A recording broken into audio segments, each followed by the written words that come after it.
God bless. It's King Rain coming with another video. In this particular video, is going to be Ben Simmons. Should Ben Simmons and Joel Embiid split up?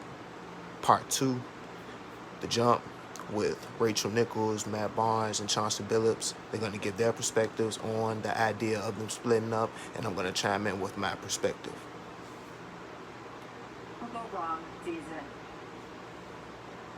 You didn't arrive at this season. I'm looking at everything if I'm the Sixers. You think the issue is with this team? And that was just sort of stupid question. You sure there was a lot of stuff going on that just need to learn. Sixers have fired head coach Brett and expect more changes ahead in Philly. And in my previous video, in reference to should Joel Embiid and Ben Simmons split up, I had said that they should get rid of Brett Brown, as I felt that he didn't give that energy or bolster them as a team to make them want to perfect their craft, as to speak, other endeavors such as three-point shooting, ball handling, whatever the case may be. He doesn't give that he doesn't bolster them to want to do those things. And I felt like he was one of the biggest issues in reference to the team. But also, they didn't have all their core pieces this year. Ben Simmons, he was out before the playoffs. And like I said, they didn't even have their whole team together. So I wouldn't pass the decree that the process just needs to be broken up.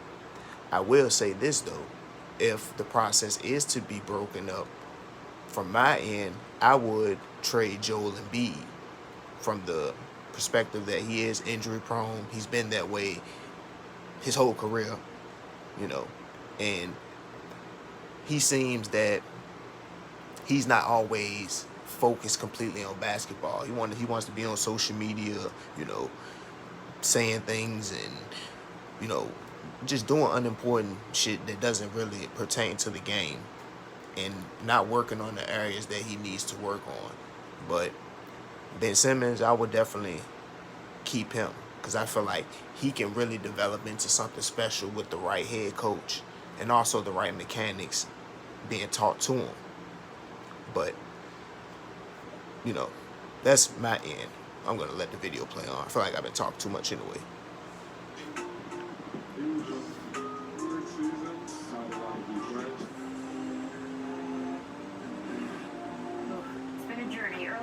Sixers GM Elton Brand did speak to reporters for the first time after firing head coach Brett Brown yesterday. Brand says that he will solely be the one leading the coaching search, and said that the idea about trading Ben Simmons or Joel Embiid, he's not into it. I'm not looking to trade Ben or Joel. I'm looking to complement them better. They're 24 and 26 years old, respectively. You try to make that fit as long as you can. They want to be here. They want to be with the organization, and I see them here for a long, long time.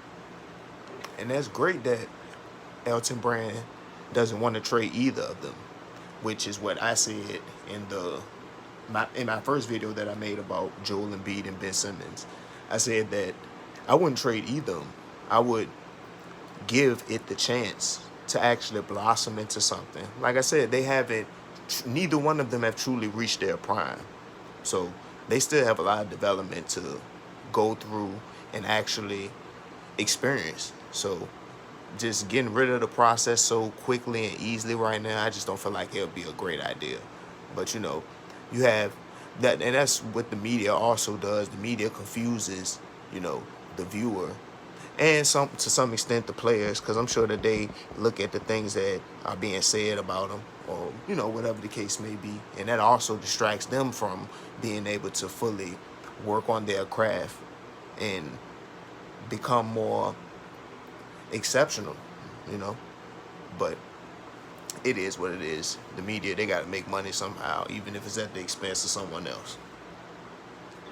Chauncey, is this smart? I agree with him. I really do. And here's why.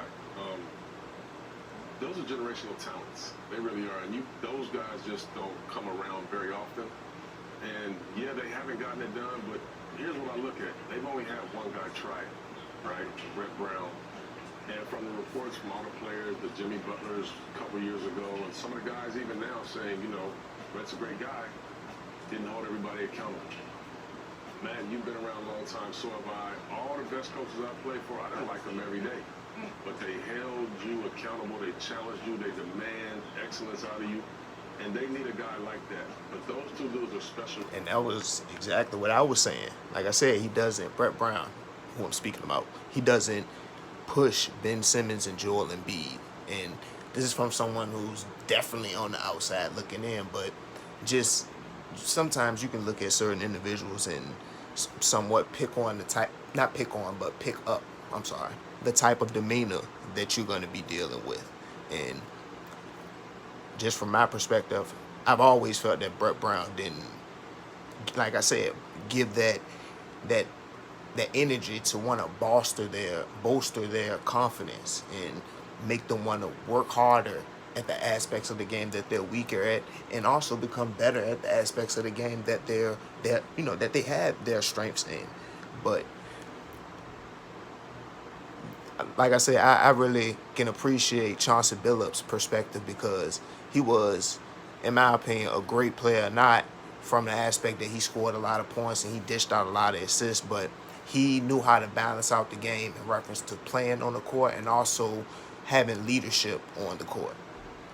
And his perspective, he's been playing the game, so it's not like he's just pulling some out of his ass. You know what I'm saying? Like, he's really giving something that the young players can actually use in the modern era, even though he didn't play he played in the modern era, but he's not playing in this era. So, I can appreciate his perspective. Young players, I think they need more shooting around them. I think they're kind of big and kind of play slow right now, where the league went the other way. You got Al at the 4, Tobias at the 3. I think both of those guys are playing out of position. Al's a 5, Tobias is a 4 in today's game. So they got to find a way, like Elton said, I want to compliment these dudes a little bit better, which means maybe some roster changes are coming.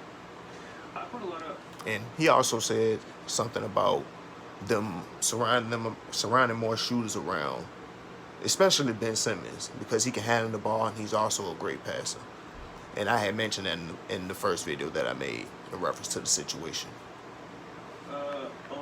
On Elton, I think they've taken a step back as far as what they surrounded him with. I think they are heading in the right direction. A few years ago, when they put shooting around Ben, you had JJ, you had Ilyasova, you had a handful of guys that could play off Ben well, and then Embiid was Embiid. I also questioned leadership, and that has nothing to do with Brett Brown. Chauncey knows he's always been a leader in the locker room. I've been a leader in the locker room. It's not always your best player. So we've been waiting on Embiid to be a leader. That may just not be him. So who is it going to be? Is it going to be Butler? Is it going to be Tobias Harris, their highest paid players, who I think he slips under the radar a lot because he is their highest paid player. And I think that for some reason or not, there's never any pressure or any scrutiny on him. So I'm holding him more accountable. But I definitely think they need to add to the roster, because I agree, though.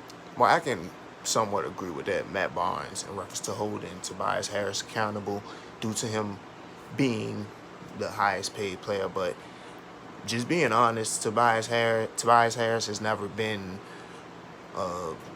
exceptionally great offensive player, and he's definitely not good on the defensive end. So, he's a decent to good player.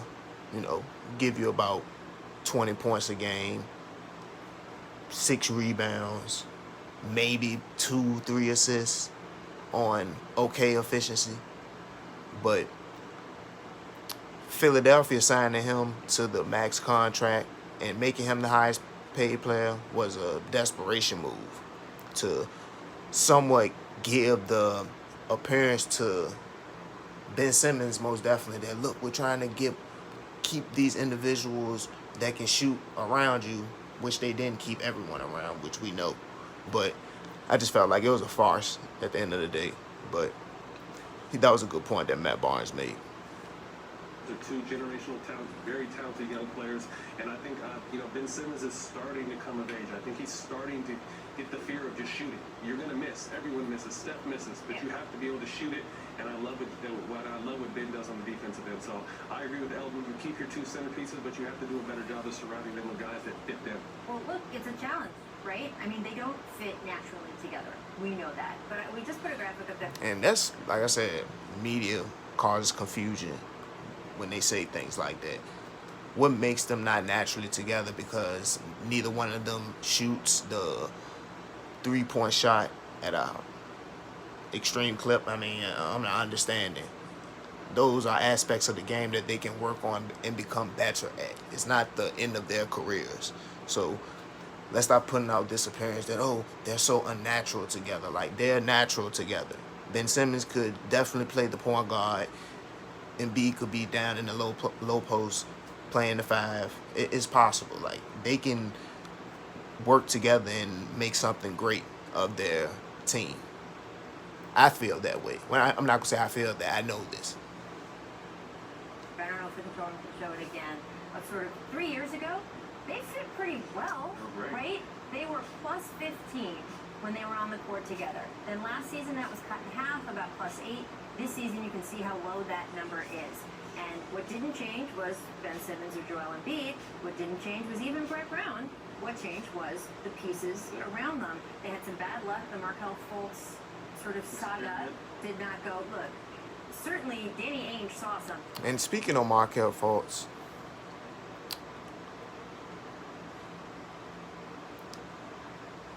just from my perspective, his beginning parts of his career weren't ideally good, with him having the injury in the beginning part of his career, and, you know, him also having to play alongside another #1 pick before him, Ben Simmons, and he's playing the point guard.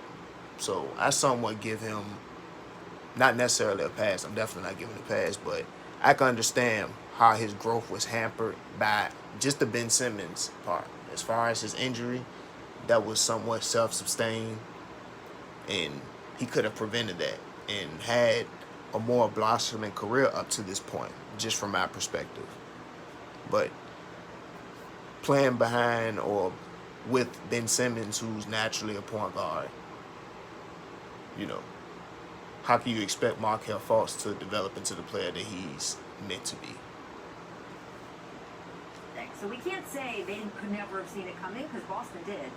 But that being said, you don't expect, none of the people scouting that draft expected what happened with Markelle Fultz to actually happen. Yeah. But it did happen. And then, by the way, after working with him, they did get rid of him. And you mentioned Tobias Harris. Markelle Fultz had more made threes in the first round of the playoffs than Tobias Harris did. That is not the number you want. He is their highest paid max player. They decided. And I mean, that doesn't really mean shit. I mean, that doesn't mean shit. There's gonna be times when certain players are gonna be in a groove or having a hot shooting night, so to speak. It's gonna happen, and some players are gonna get into a slump, or they're gonna be missing a lot. It happens. But to say just because Markelle Fultz made more threes in the first round of the playoffs than Tobias Harris, and because he's the highest paid player, it's so disappointing, doesn't mean shit. To give him the 5-year max over Jimmy Butler, and that was a decision as well. And there was some conflict, right, with Jimmy and the coaching staff. And did you really want some uneasiness there when you've already got uneasiness with Joel and Ben? But I think they need to take a very hard look at the decision-making of who they put around these guys. Not just acquiring them, but how they decide who should get which contract, how they decide which pieces to trade away, the trade that they made for Tobias. You gotta scratch your head at that a little bit. And it's not Tobias' fault. I think he's a certain kind of player, and they're trying to make him into a 5-year max player. Yeah, he's a certain kind of player. A player that's not gonna give you no more than I'm gonna be a little generous. Give you somewhat 13 to 20 points a game, 3 to 6 rebounds, 1 to 3 assists. Not really proficient on the defensive end. And yeah, that's about it on Tobias Harris. They shouldn't have gave him the max contract. Plain and simple. And it just hasn't happened yet. Thanks for watching ESPN. And that's gonna be it for that video. I just wanted to give my perspective on that and follow up on the previous video I made on Ben Simmons and Joel Embiid. God bless. Like, comment, subscribe. Thank you.